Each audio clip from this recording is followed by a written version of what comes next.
తిరుపతి జిల్లా పాకాలలో మామిడి రైతులు రోడ్డెక్కారు. ఓవైపు గుజ్జు పరిశ్రమల యాజమాన్యాల తీరు, మరోవైపు ప్రభుత్వ వైఖరిని నిరసిస్తూ ఆందోళనకు దిగారు. కిలో తోతాపురి మామిడికి ప్రభుత్వం ప్రకటించిన ₹4 ప్రోత్సాహకం పూర్తిగా అందలేదని ఆరోపిస్తున్నారు రైతులు. గతంలో పరిశ్రమలు ₹8 చెల్లించేలా, ప్రభుత్వం ₹4 ఇచ్చేలా ఒప్పందం జరిగింది.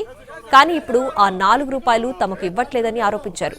అసలు రైతుల ప్రమేయం లేకుండా ఒప్పందం జరిగిందని, కానీ ఆ ఒప్పందం కూడా అమలు కావట్లేదన్నారు రైతు సంఘాల నేతలు. గుజ్జు పరిశ్రమలు కూడా బకాయిలు చెల్లించట్లేదని ఆవేదన వ్యక్తం చేస్తున్నారు మామిడి రైతులు. దీంతో పెట్టుబడి పెట్టేందుకు చేతిలో డబ్బులు లేవంటున్నారు రైతులు. డిసెంబర్లో పంటల సీజన్ మొదలు కానుండగా పెట్టుబడి ఎక్కడి నుంచి తేవాలంటూ ప్రశ్నిస్తున్నారు. ప్రభుత్వం వెంటనే స్పందించాలని, లేకపోతే పెద్ద ఎత్తున ఆందోళన చేపడతామని హెచ్చరించారు.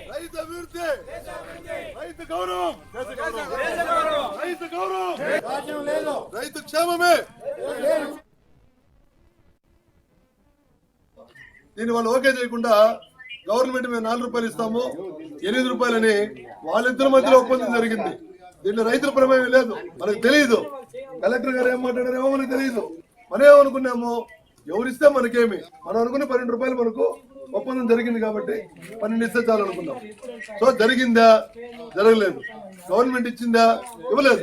మేము మా డబ్బులు వేసుకొని తిరిగి ఖర్చు పెట్టుకొని ఆడ పోరాటం